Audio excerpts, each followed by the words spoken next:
Welcome to the Comics Coffee Metal Podcast. I am your host, Don Cardenas, and today I am joined by two very talented gentlemen. First up, we have my returning guest for the third time, fantastic artist and bud, Kelly Willams. Kelly, thank you for coming on. Yeah. And for the first time, I'm excited to talk to writer and editor and I guess publisher of the new imprint, Goats Flying Press. I should have clarified before we start recording. Is it Girner? Yeah. Sebastian Girner. Sebastian, thank you for coming on the show. Thanks for having me. Excited. Well, gentlemen, you have a really, really awesome new book coming out. Oh, it's actually out now on Kickstarter, The Dead and the Damned, and it looks amazing. You sent me a little preview of it, and as usual, I always love Kelly's work, but the story behind this seems really, really, really cool. So I can't wait to dig into all that with you. But as is the rule of the show, gentlemen, I gotta ask: Comics, Coffee, Metal. What are you digging right now? We can start with Sebastian. I work in I just drink, there's like in an office space, they have like a free coffee dispenser and I just chug it all day long. I don't know what it is, but it's keeping me going. Metal, I've been digging Horrendous, the new album, which has a really big title that I don't remember, but they're three guys from Philly. They're really rocking. They put out one album every couple of years, and it's just really great stuff. And there's Cloak, which I really like. They do good stuff. And I wrote a lot of The Dead and the Damned while listening to it's this black metal. They're called Kaladin Brood.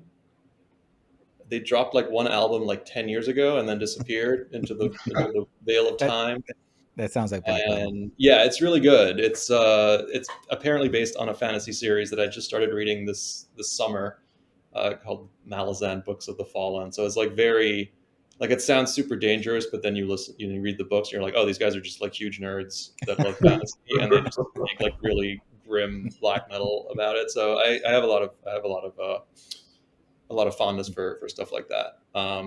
As evident with The Dead and the Damned, like something that is ultra grim and ultra violent and it's super bleak, but then once you scratch a little bit, it's just like, oh, it's just big old feels. So I don't know, that's been me. Reading comics is my job, so I have not read a comic completely for fun since I picked up these two, which I have out. Hideshi Hino, always a pleasure.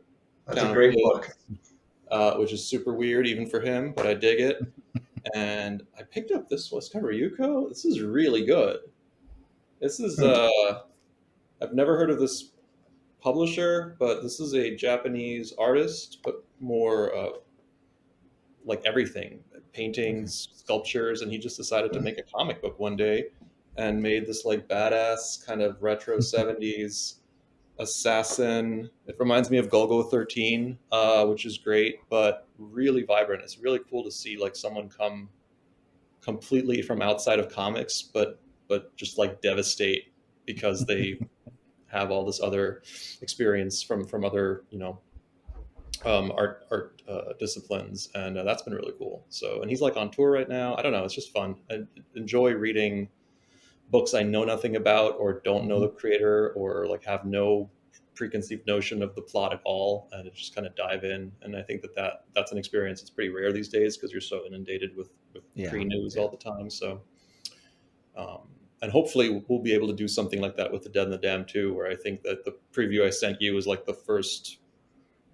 it's not quite half the book of 40 pages. I think it's like the first 18 minutes, like the big opening scene that obviously sets the tone and gets you a lot of great action. And Kelly just absolutely nailed it. Like battle scenes are an absolute beast to draw. After that, things quiet down in a certain way, and the characters kind of take over from there. So we're really hoping to take people for a ride, because when you make a comic, and especially if you're selling a comic, you're talking to retailers, you're talking to people, and they're like, what's the 2-sentence pitch? And I'm just like,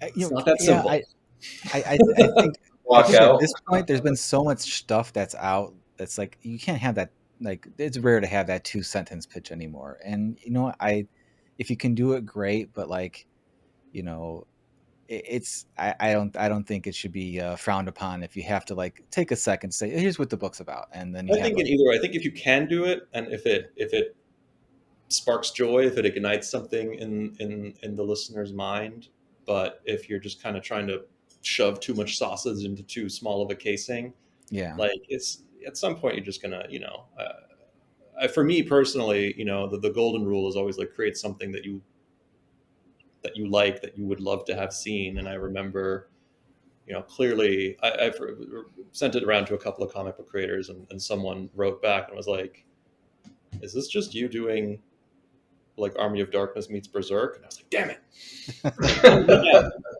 Yeah. As Berserk's like my favorite comic ever, and Army of Darkness is also such a weird, like if you look at that movie and that movie came out in theaters, it's bonkers. Like gonzo to me that movie exists and was in theaters, and I could have been in a theater sitting there. I was like 10 years old when that movie came out, being like, It was a good one to see in the theater too. I wish that they would do like a revival or something, just to be able to be like, this is a terrifying, hilarious movie. And I think the last time like a proper skeleton army was done in film, which has only been, I guess it's been done twice, once by Harryhausen and then once by Sam Raimi. And we don't, we're not here to try and make this a movie, far from it. But I do feel like if all good things come in three, then The Dead and the Damned would be the prime vessel for another skeleton army, and arguably the best one to ever be on the screen. Yes. We need more skeleton armies for I've sure. got half a mind to send, like, try to get a book to Del Toro and Laika, because I feel like a stop motion skeleton army. Yeah, why hasn't that been revisited yet by those gentlemen? Something has to. It seems I know right. people love all the stuff we love. Yeah. I don't know. I mean, I think it's a hard. I'm interesting because we're about to head into New York Comic Con, where we'll be doing a lot more face-to-face presentation of the book and selling the book. And obviously, it's Halloween, and got my skeleton here, and like people are open to it. But it's like with anything. I think it's like with metal. Like people have a preconception of what it is, and then when you actually sit down and listen to a lot of it, and listen to not just the three bands that everyone knows of, but like, hey, check out what has been done with this style of music for the last 50 years. Like it goes in a completely different direction. And a lot of people who don't spend their days mired in that kind of stuff like we are, just need a helping hand. I hope that The Dead and the Damned can do that, because it is has a lot of great characters, a lot of great story.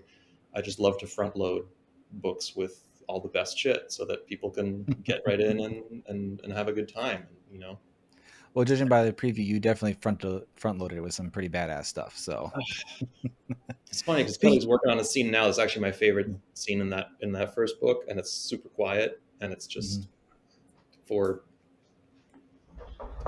like skeletons on a beach chatting it up. There's only 4 characters. I know. It's not there's not that many artists. I don't think there's any artist that would have taken this script and gone with it as hard as Kelly did,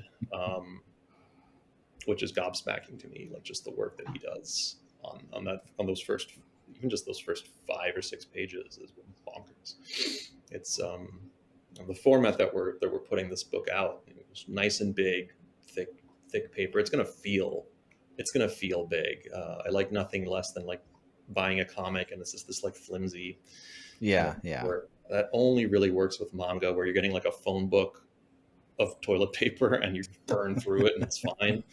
I definitely feel that way with comics these days. It's like I either have to have like a big just floppy newsprint collection of whatever it is, even if it is American comics or whatever, or it needs to be just like feel like a premium product to me. It needs to feel like this is something special. And I think that was one of the bigger turnoffs of me with buying single issues, on top of like a billion other reasons. But like that was definitely one of them, the degradation of paper quality and cost and all that. And That's why, why I do mostly back things digitally with Kickstarter and Mhm. all that.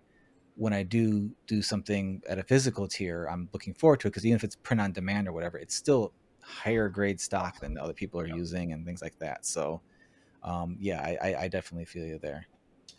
But Yeah, it's been tricky. The printer we're um, set to use is a printer I've worked with a lot, um, with my day job, which is also comics, as editor in chief of TKO, and they do a really good job. So I was very excited to have an opportunity to do that.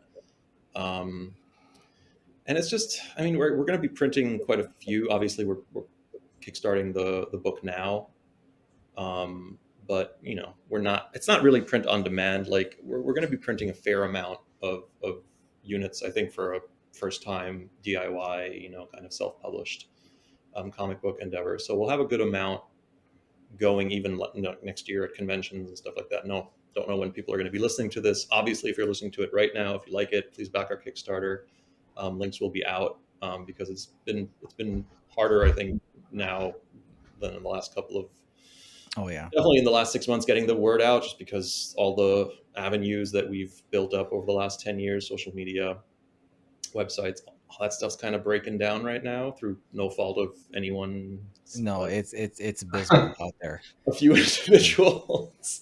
And at the same time, there's so many more, crowdfunding, Kickstarter, both platforms and people doing it. Yeah.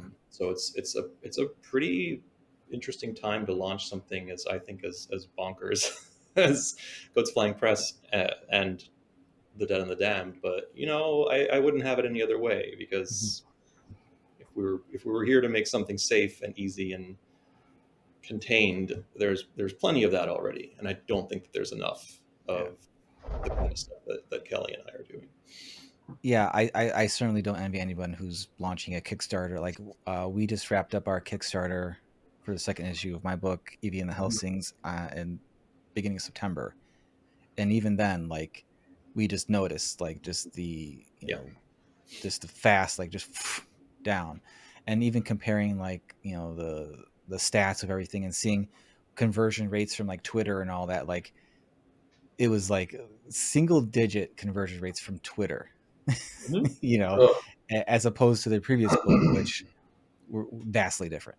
Yeah. Granted, we had a lot of returning people anyway, so they're probably already part of a list or something. And, this, I don't know if that counts, like the pre signups, notify me. But even then, like, just getting traction on anything, like, I like Blue Sky a lot, but it's definitely not a place for Not marketing there yet. stuff yet. No. I mean, Um, it's and, turning into a different conversation. But no, I mean, yeah. it's the first Well, we're time. all in the same circle essentially over there because Yeah. it's not the broader uh, comics community so much. It's Mhm. still kind Yeah, of small. So it's yeah, very much a life it's raft right now. more than um, I think more than any other time. That whole it's like uh, screaming into a I don't know. I forgot the analogy now. Whatever. Like it's Well, it feels pointless less like, because yeah, it's just echo chamber. There we yeah, go. Even more now than before, like on stuff like Blue Sky, it's more like an echo chamber because yeah. you're just talking to the people that already know anyways. Hmm. And I always think it's crazy. reaching outside of comics on there, like that seems like such a foreign concept to me. I'm like, I don't even know what to do with that. We have to Yeah, consider that, like, even guys like me and you, like, there's people who are very, very good at social media. It's just a part of, I mean, there's people in entire careers as that, but even like in, say, our field, comics, there's people who are good at being good artists, being good writers, being good at the discipline of the actual comic, and then also being quite handily, at like being a character on social media. But that still took, we're looking at people who've spent 10, 12, 15 years hmm, building that following that they can, Right. we're able to then bring over to, a platform like Kickstarter or other crowdfunding. And now we don't have the platform anymore, and we also don't have the audience. Like, people that I should good friends, like literally people I could walk down the street and talk to, are not seeing, you know, tweets that I'm sending out about this book, which just goes to show that, like, I think I might do like a mail write-in service. Like, everyone print out this thing and go hand this off to 10 people, because maybe that's what we have to go back to, is just old-fashioned write-in, you know, Stan's soapbox. And That's what we'll do for the second issue. We can put the mail-in thing for the second issue in the first issue. put $20 into an envelope and just send it over to us. Well, Yeah. I'm open to try anything. You know, I think that one of the things I wanted to do with Goats Flying Press is just, I've been making comics for 15 years, and as deep as I have been in it, there's still elements of it, especially like in the sales, marketing, distribution, where I've always just kind of taken, you know, other people's word that that's what works. And I don't really think anyone knows what works anymore at all. And it's not because it's just because things are so fractured and things change so quickly, and there's so many people who are like, move fast, break stuff. It's like, you can't break everything though. Yeah. Everything's broken. And here we are, and we're sitting on a book that I think is like one of the best things I've ever done. Definitely. Kelly's mileage may vary, but I think the work. Oh no, it's definitely up there. Absolutely out. And I do think that we're launching it at a very difficult time, and yet I'm like more excited about it than ever, because it was for me about creating something that just sparks that dark joy.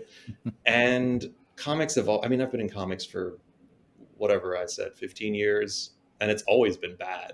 So I've been told, like, every single year that I've been in comics, everyone around me has been like, well, comics are dead, pack it up. So I guess, you know, in a way, to bring it back around to a book about skeletons and the undead, like, I spent my entire career in what I was told was a dead industry, I guess, because it wasn't as glamorous and glitzy as the 90s.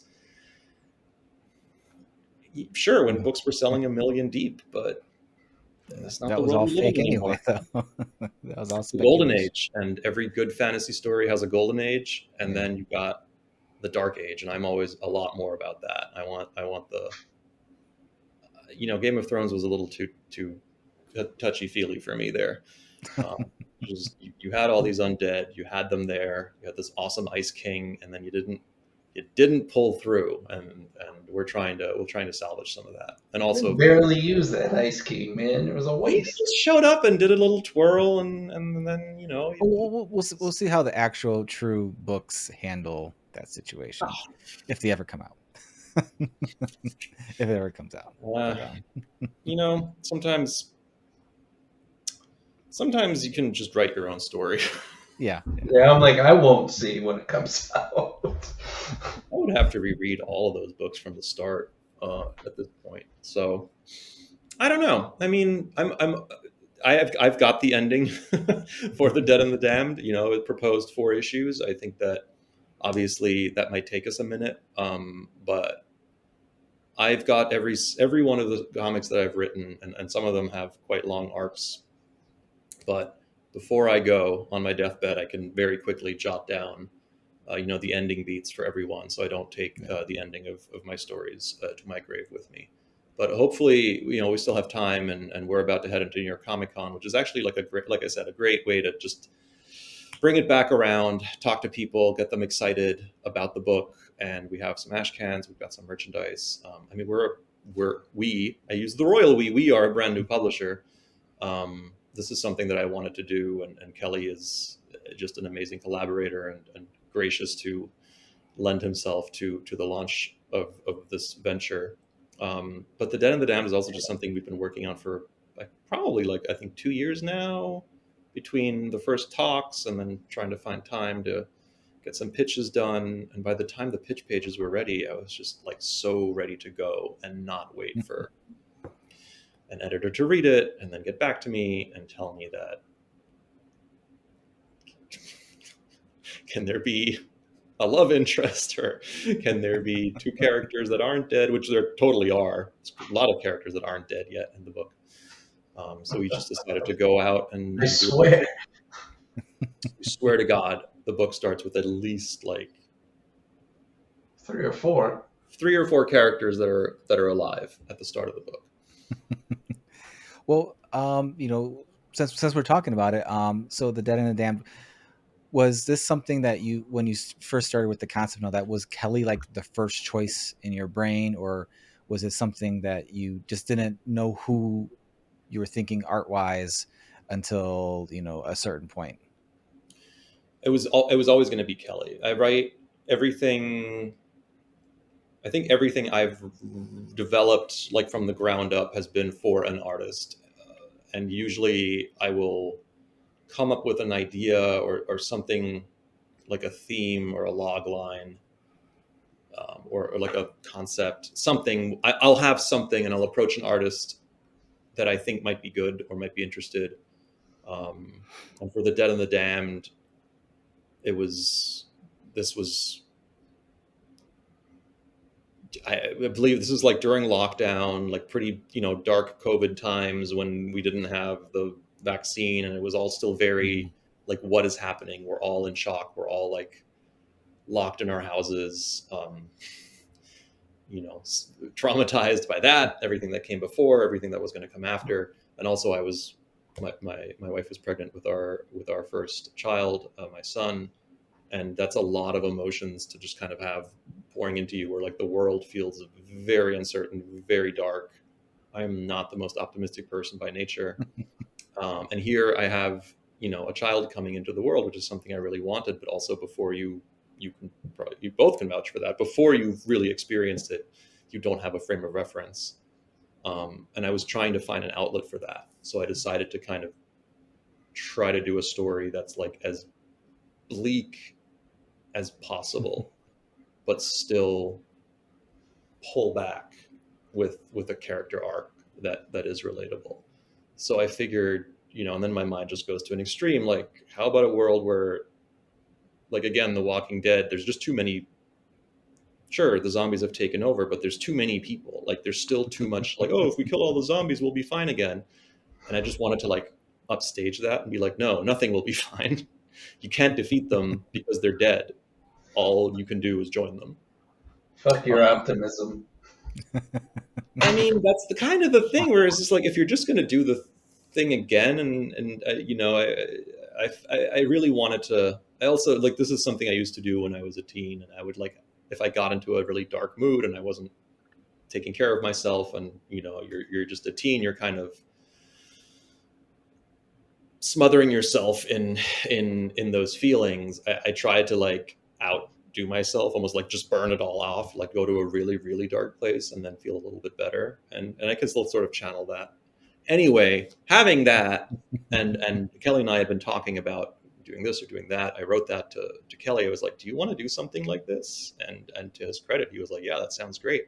And then quite quickly I was able to kind of bring the characters out, and we started doing some sketch work. But I cannot imagine another artist doing this, not with this level of just treating like, Kelly is incredible at monsters, but he's also incredible at like everything else. And Yeah. Yeah.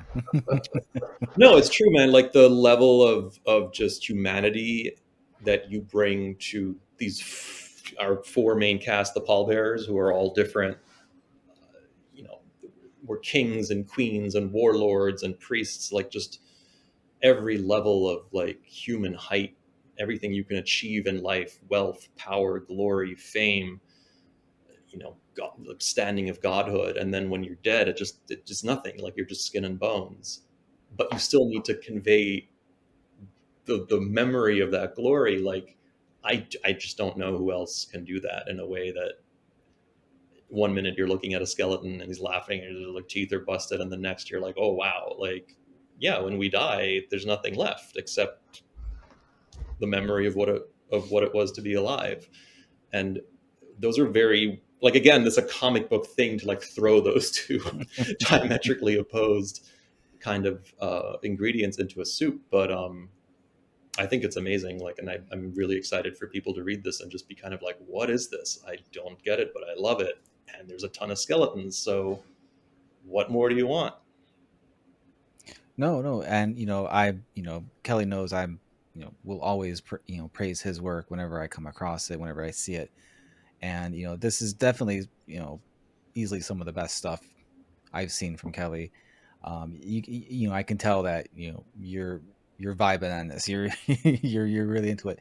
I really like the decision to kind of just have you know essentially black and white, but obviously we have these pops of the blood and then the blue and like kind of the mystic kind of stuff. Was that something that was kind of discussed prior, or Kelly, did you just like here's what we're doing and just blow Sebastian's mind with it?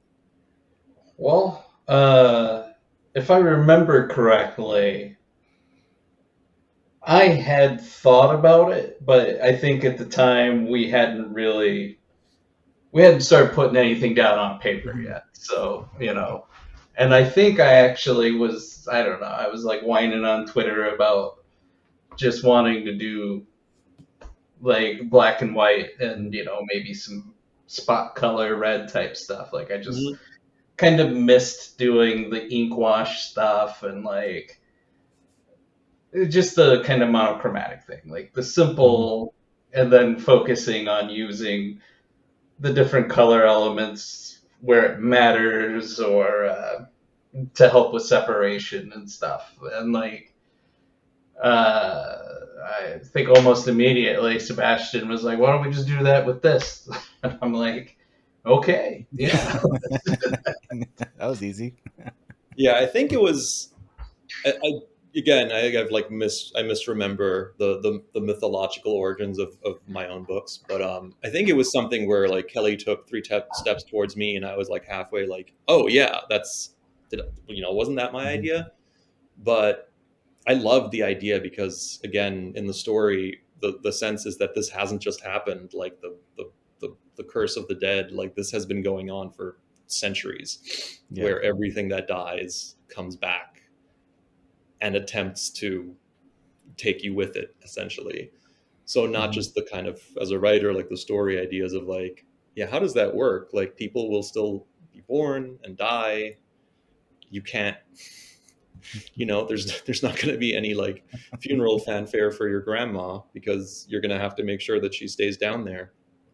And then after centuries of that, like the world would just be sapped of life again, just like draw all the color out of it and make it very bleak, but Mhm. still like have those pops of color around the blues and the reds. Like there's still life in there.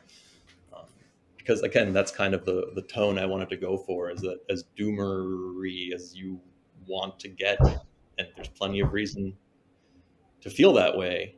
Um, you're still here, and every day you are is a good day, and things can change, and we can change them. So all of a sudden, the Dead and the Damned becomes this entirely different, tonally, this entirely different book.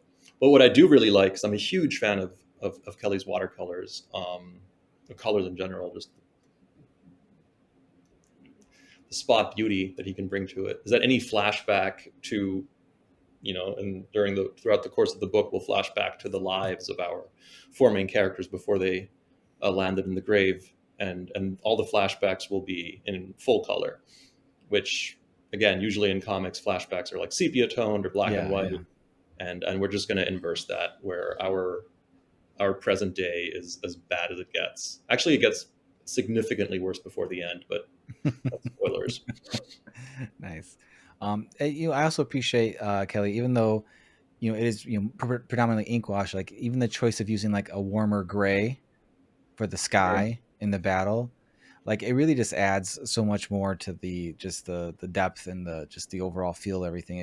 It makes everything feel not only sapped of life but also just like really dirty and just like everything's just extra bleak.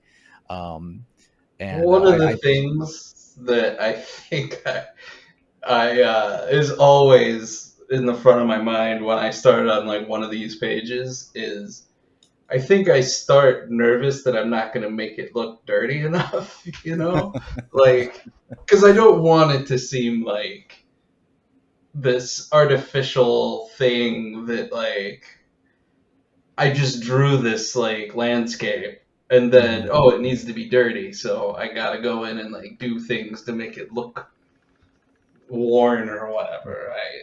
It feels better if it's like worked into it as you're doing it, and it also kind of helps inform going forward, like what things look like and stuff. So, but yeah, that's like the of all the challenging aspects of this, which there are plenty. Mhm. Uh, you would think that I'd be the most stressed out about all the like battle scenes and stuff because it's not like I've done a gazillion of those, but it's the dirty. I just want to make sure it's believably dirty and lived Yeah. in, you know. Well, I mean, the battle scenes they're pretty damn epic, and kind of talking about Army of Darkness and stuff like that. Like, you know, this is definitely easily my favorite depiction of a skeleton army, those bastard skellies. Um, and but it's wild because I guess knowing your work, maybe you haven't done a ton of huge battle scenes, but I never would have thought like, oh, I wonder if Kelly would have trouble with that, just because I just knew you would kill something like that, and you easily did. Like, it's big and epic. It feels like just this it feels like this massive event happening, and then you weave it in really well with the moments in between, the more direct moments between the characters as things start to kind of when they think the tide is turning a little bit, and all that, and then won't say much more from there. But it's again, it's an amazing looking book, and uh the fact that we can have books like this,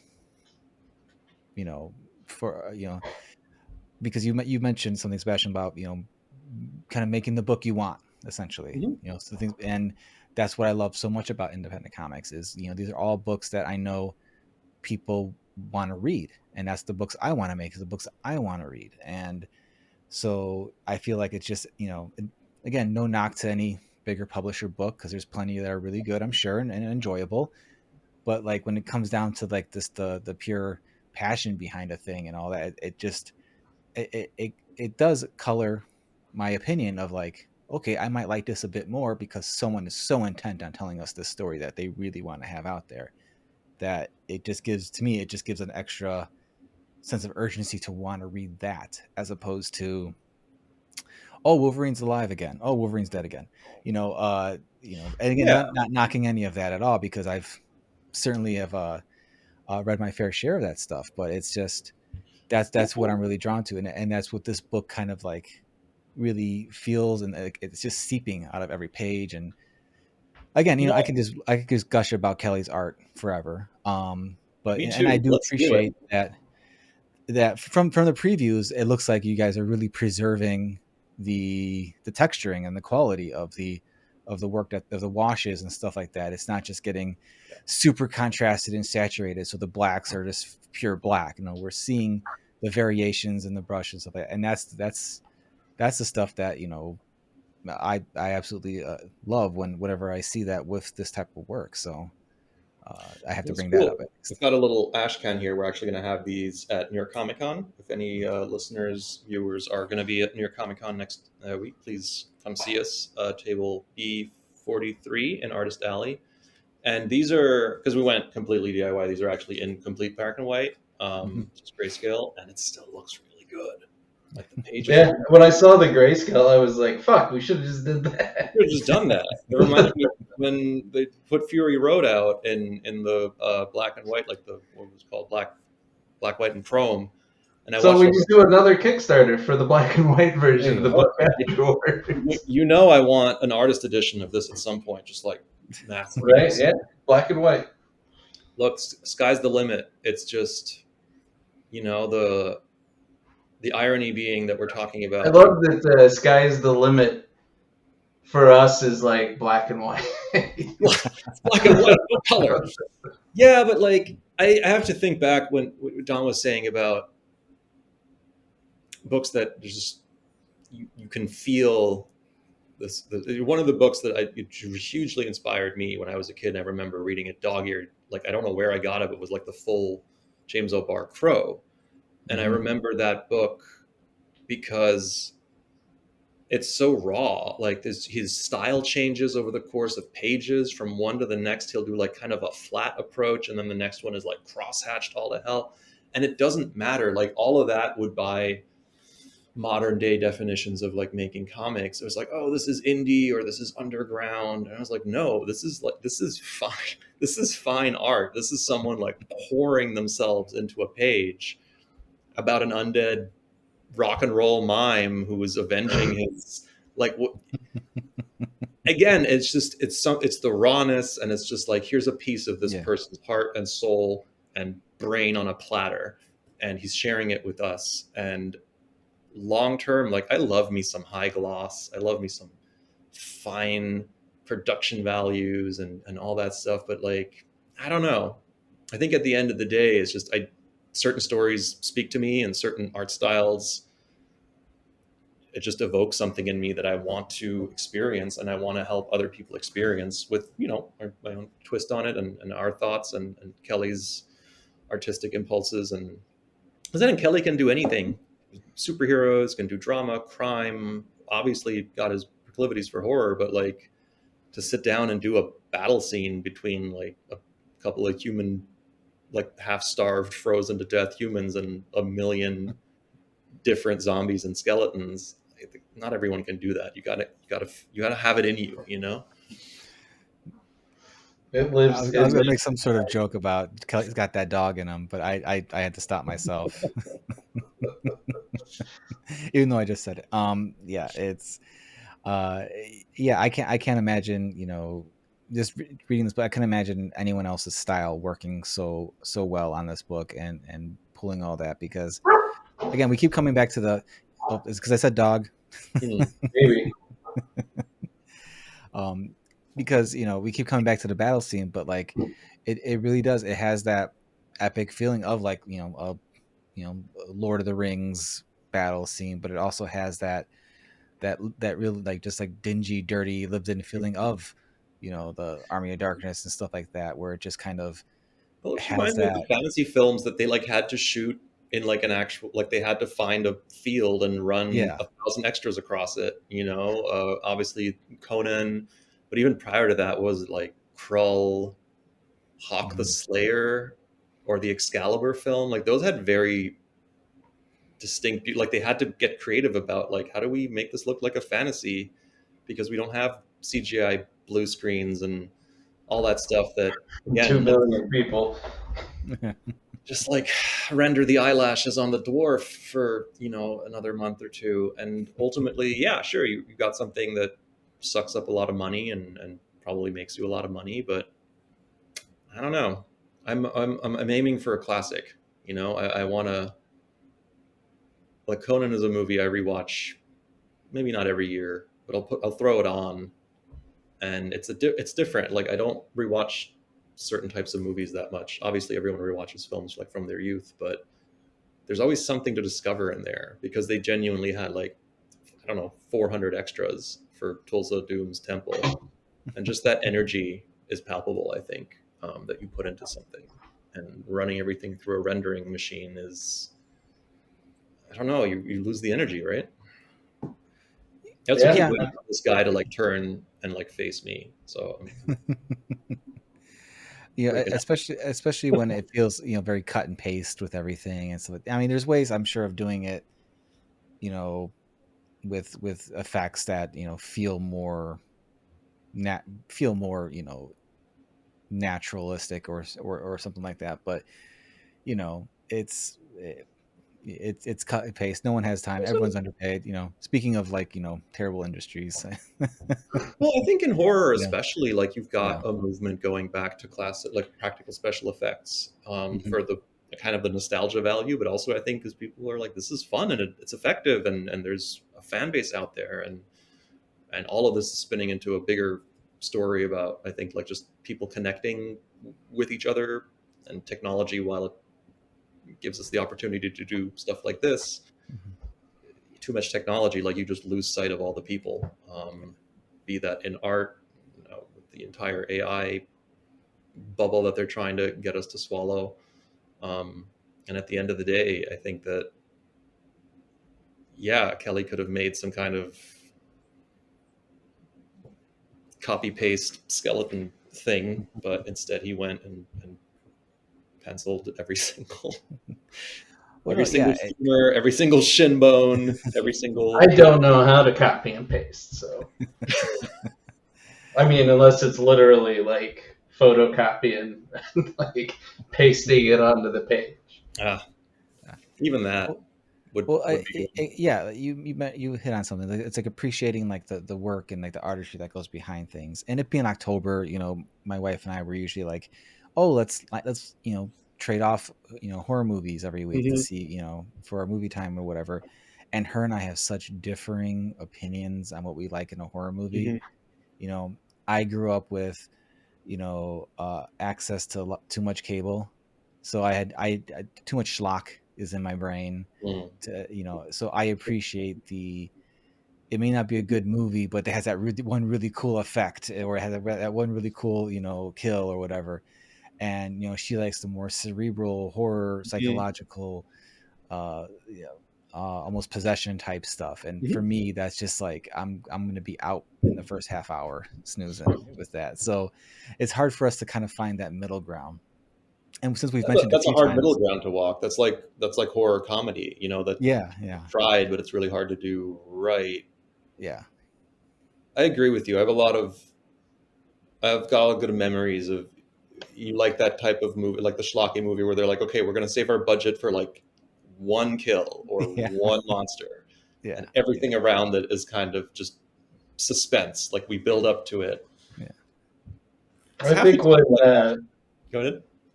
well, I think when Sebastian and I first like started talking and stuff, like in the beginning, like I mean when we first met or whatever, Mm. um, I think one of the big connecting things that we connected over was street trash, Oh yeah, and we have and like a it's whole prequel, sequel, side story that we should do. Who's got the rights to Street Trash? man, I don't know, but Who's going to admit I they have would the like rights to to Street Trash? know. Goat's Flying Press is open to doing licensed work if it's Street Trash. But I'm only open to Street doing Trash. licensed work if it's street trash. Yeah, that's still.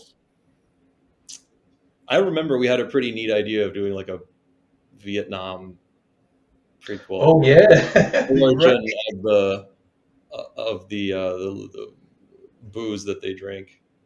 That movie's so cool. Viper. Viper, that's right. And the like the ex-marine who lives in the junkyard. Right. He's got the shiv that he carved from a shin bone. There's some good stuff in that film. Like we were like, oh, people get sucked into a toilet. I was like, no, there's some hardcore comic book DNA in Street Trash. It's quite something.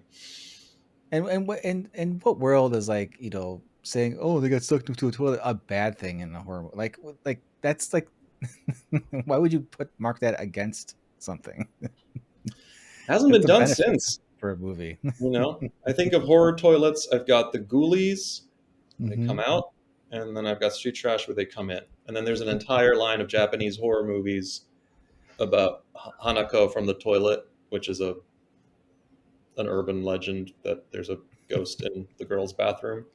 They've made like an entire line of every movie is like, let's find a new reason to go into the girls' bathroom because there's a ghost in there. Yeah. So I toilet horror. know I've seen some other ones with pretty good. Like in fact, like it's probably the only thing that was good about the movie, but like I can't think of what they are right now. I'm sure Ari Aster is on it. Like the whole next movie is just Right. in a bathroom. The toilet Fucking is toilet horror. toilet horror. I mean, he's got 2.5 hours to make it work. Nah, it's good stuff. But yeah, I mean, I don't liken the Dead and the Damned to Street Trash, even though I do enjoy the energy of that movie. There's like a swagger in that movie. It's just, how are you gonna make a movie about?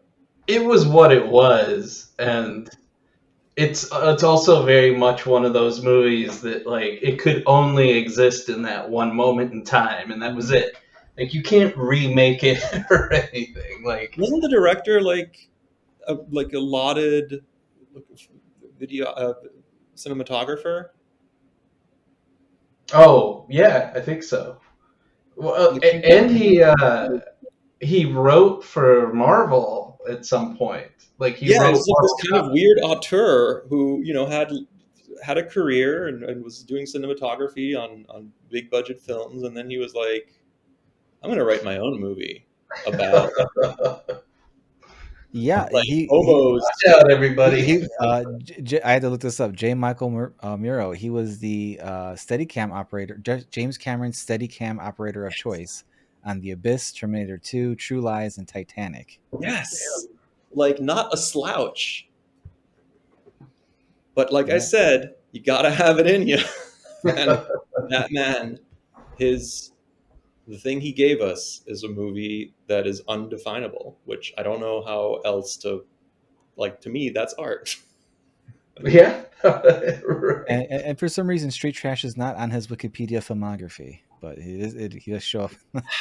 You know, um, it's not up Perhaps to the there's creator to label something as their greatest piece of art. That's for the audience to decide. It seems like they failed, and Fun. that's depressing. well, this may be a bit off topic, but the term like you can't remake something like that. But they are remaking something from the '80s that I don't know how this film is currently being made, but they're remaking the Toxic Avenger I knew it. with I knew that's what you were going to About say. with that. Peter Dinklage and Elijah Wood, and well, I believe Wait, Elijah Wood being Dinklage part is of in it the because Toxic he's Avenger. yeah Yeah, yeah. I yeah. like, what's his name is doing it. Fuck. I'm trying to. God damn it! Like he's directed a couple movies that were like really good, and I can't fucking I'm remember the glad movies you're googling or this. his name. Not Um, Trauma, like just kind of a they got the Macon rights to. Blair. No, it's not a Oh, Macon trauma Blair. movie. Oh, huh. Oh, is Macon a Toxic Avenger guy? Yeah, it's starring Peter Dinklage, Kevin Bacon, and Elijah Wood. Have you seen pictures of what Elijah Wood looks like in it? He looks amazing. Yeah, it does look pretty cool. When I first saw it, I was like, "Is that the penguin?" Like the It's, picture I saw, like the angle, and then when I yeah, looked closer, I was like, "Oh, he I feel looks like like he a could. just like a I don't know. terrible little creep, and it's like that's perfect. He's having I trouble don't with his think life they right now. should remake it, but I'll watch it. You know, it might be good." You know Uh, what? I mean, there's an artistic approach.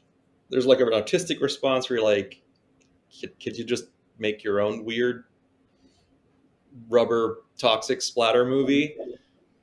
And then like my like industry mercenary side is like, that'll put some money in like trauma people's pockets, and God knows they can probably use Yeah, it. Maybe I we'll mean, see a resurgence of kind of trauma, and these things get a second life. You know, it used to be yeah, through DVDs, but now it probably kind of has to be through, a remake, sparks yeah. some kind of trauma resurgence. Probably Yeah, not, but who knows? I think that just the casting alone has brought a ton of like just okay. This I wouldn't want this, but this is what is this? What is going to happen here? You can't sell the like, the nostalgia factor that we feel and have to kind of fight, but like Seth Rogen has a stranglehold on like half of the 80s and 90s IPs. Like he's, that dude is just figured it out, and I think he genuinely has a lot of passion for these things, and is also in a position to make some stuff happen. And that's the name of the game out there. have you watched that new Turtles movie that I guess I he did. produced? Yeah. I can't go to the movies anymore. Well, yeah. It's good. Like it's really Yeah. of all the Turtles stuff I've seen in the last whatever. I had a lot of fun watching that It, it, movie. That's the remember. main takeaway from it. It was just a lot of fun. You know, I brought my 7-year-old daughter to it. She was excited to see it, and yeah, it's just a lot of fun. Like I know there's like, you know, certain a lot of the mutants are pretty different from like their Hmm. original versions. I know some people are happy with that. Um, but you know, I'm just like it was still really fun, and like I'm the type of person kind of like eye rolls at needle drops in movies and stuff like that. But this one had like perfect ones. Like they were like the best music cues I've seen in any movie, and I absolutely love their choices for the turtles. Those kids are Hmm. just perfect, you know. And I'm really excited that, you know, my kids, like, this is going to be their turtles, because, you know, like every 5 to 10 years we get new turtles, you know. And that's what kind of bugs me a lot too about people complaining. It's like, you're gonna get new turtles sooner or later. Like, you know, it's gonna happen. There's gonna be a different version or whatever. There's still like another live action version written No by matter what they yeah, do, they're always gonna come back yeah, to those four turtles. Like yeah, they may go completely off somewhere else for like 10 years, yeah, but then somebody's gonna bring it back to Hmm. that. So yeah, you know yeah, they're not gonna shoot themselves in the foot and let money just shoot out of their toes. You know.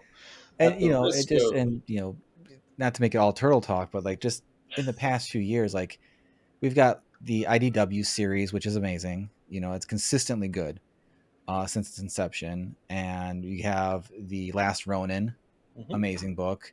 You have Rise of the TMNT, you know, that animated series that people absolutely adore because it really leans into like, you know, the crazy, almost anime style action with stuff and going really out there. And then you have, you know, this now, and then you also have like the 2012 series is still really beloved, and people are still getting a chance to go back to the early 2000s series. And they're And also doing the cartoon one now too, the yeah, animated version, the Saturday morning yeah, Turtles book or What's the whatever. over under on them just doing like just pulling a full turtle verse and just bringing them all in on one? Because that yeah. seems I like mean, they might because it seems like they've just about Technodrome run out created. Well, Or they got- had licensed they IPs. had an episode of the mid 2000s series do something like that, where they met the 87 turtles or something like that. Oh yeah, I didn't see that, but somebody was telling me about it. They And just then, gotta yeah, let Jenny Tartakovsky do a Usagi Yojimbo Man, casting, but I would. I would There's a lot I of would give lot of money to stuff that people want to Kickstarter. see, yeah. but Uh, not to bring it back to our comic, but I think a lot of nostalgia and like the argument, the kind of sporting arguments of like, oh, you can't remake that, can't remake this. Like it's all fear of change is the fear of death, because when things change, when the turtles aren't your turtles, they're now the turtles for your kids and beyond. Like all of those are markers in your life where you realize, oh my God, I'm old, and everyone knows what comes at the end of that sentence, which is where our book comes in, which is if you had a second chance, if you came back, but not in full control, not some kind of second life, but you just had a chance to look back at your deeds and how the world was after your passing, no matter how great you thought you were. Sun rises, sun sets, and even if the world is populated by murderous skeletons, like the people coming up behind you are every bit as engaged in life as you were. And I think that there's just kind of a like let go of these things that have so much control over you, be they turtles or remakes or superheroes, and just I don't know, mhm. just engage in the skeleton war around you. Life is too short. Read good comics, and you know, The Dead and the Damned. It's a damn good comic. It is currently live on Kickstarter now. At funding, the campaign ends on November 1st. As of recording, you are almost at $6,000 of your $13,000 goal. If it's any consolation, anyone who's ever been on my show who had a Kickstarter has been funded. I don't know. I don't want to give Is that any your hope, but juju? if I can somehow be a lucky rabbit's foot for people, I will gladly do that.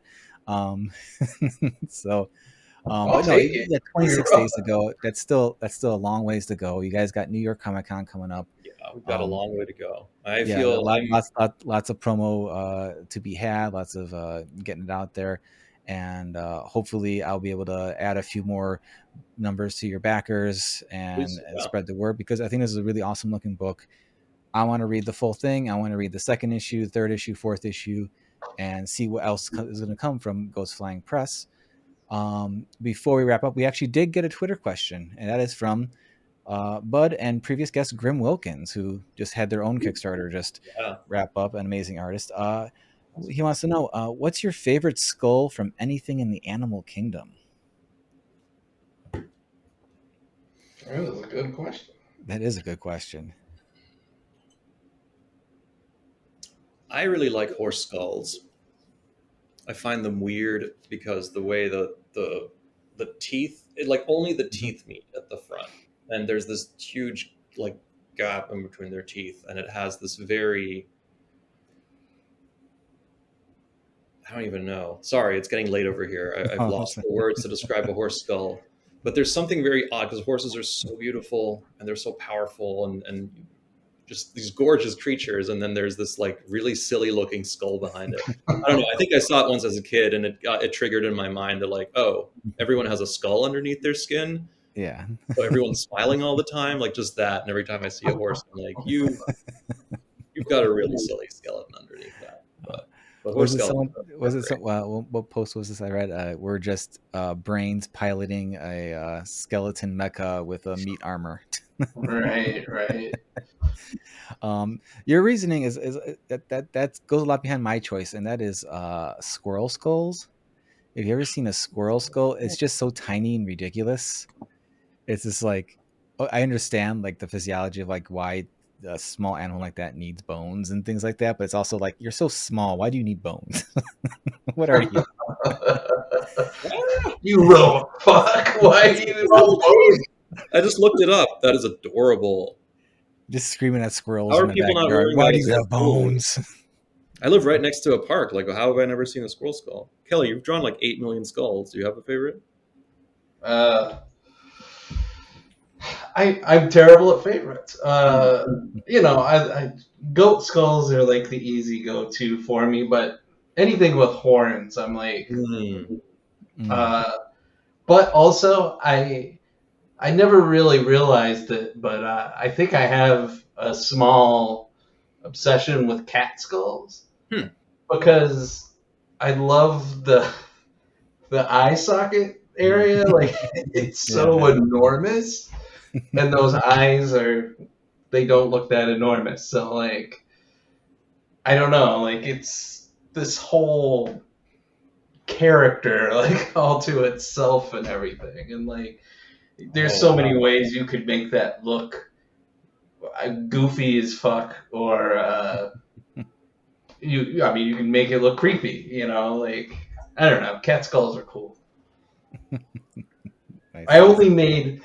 I got one of those the cricket uh, crafting thing. So you can do like uh, vinyl on shirts and stuff like Oh that. yeah, yeah, yeah. And they sell them at department store like Walmart and stuff. But I got one, and the only shirt I've ever made. I made one shirt, and it was it has a cat skull on it, and it just says cats are cool. And like, I don't even know like why I made it, but How have you not made printed up a million of those? Like every I, person I know would want one. I'm lazy. That's the epic loot you drop when Yeah. you. Well, sorry. Now it just got really dark. It was like when you die, you drop that shirt. No, It's on theme. cats are cool though. Yeah, I really want that shirt. That's gonna be great. Nice, I'll nice. make you one. Please do. Well, there you go. I Ah, expect to see photos of you guys at New York yeah, rocking your "Cats Are Cool" shirts. handing out ash cans. No, it's gonna be great. Since it is getting super late, I will wrap it up here. Thank you guys so much for coming on. Please go check out The Dead and the Damned on Kickstarter. Links will be in the descriptions and show notes and all that. Gentlemen, now is the time to let everyone know where they can find you on social media. I'll make sure there's links to all that in the show notes as well. Well, you can find me on probably all 450 social media sites, including X. I've never called it that. I'm on Twitter, Treebeard. That's BEERD. Put a Y at the end of it, and that's Instagram and probably something else. Yeah, I hate this. It's hard to find like one handle that works across every social media. It's very annoying. It's a pain, especially now that we're having to dip our toes into 50 of them. I also just want to say, apparently next week the Gold Key Boris Karloff book comes out.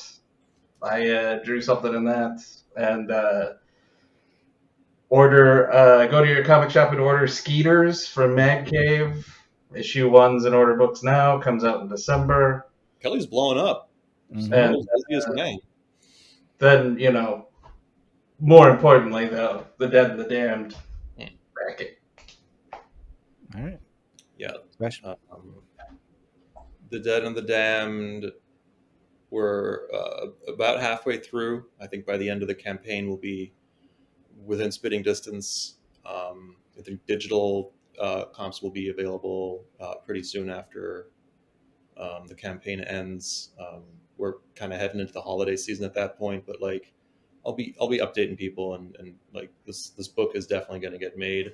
When we print, we'll probably, the estimates on the Kickstarter themselves is like April. I actually think we might be able to get a little ahead of that. I just didn't want to make any promises that I don't know we can keep. I'll be probably doing the fulfillment here. So if I figure out how to do a live stream, watch me stuff envelopes and just talk comics, that would be fun. But you can find me like one of those animal enclosures with cameras that you can look at. I mean, we'll figure it out, right? I mean, the making the comic is the fun part. Getting the comic to the fine of folks out there is going to be something else. But I'm excited for it. I really want to kind of revel in the full experience of making this comic and give people something that they can enjoy, and also just the experience of like having been there from the backing all the way through to the fulfillment. I think is going to be really great. I'm loving every minute of this, even though I've been tired in my life, and this is definitely one of the most tired I've ever been. But you can follow me on also on Twitter or Instagram. SGIRNER is my personal, and then Goats Flying Press. One word together, except on Twitter, where the 15 character limit means it's Goats Flying without a G press. But it's the same orange black goat on an orange background logo across all social media. You should be able to find us, and we're going to be pushing The Dead and the Damned pretty hard over the course of obviously October.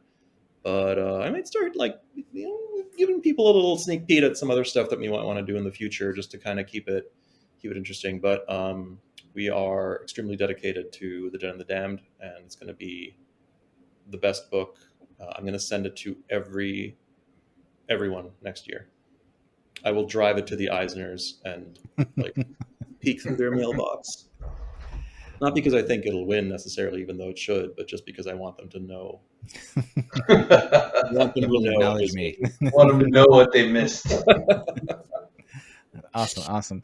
Well, Sebastian, Kelly, thank you so much for coming on. Everyone, go check out The Dead and the Damned on Kickstarter now. Like I said, there'll be links to all that stuff in the show notes below. Gentlemen, once again, thank you. Thanks so much for having us. Yep.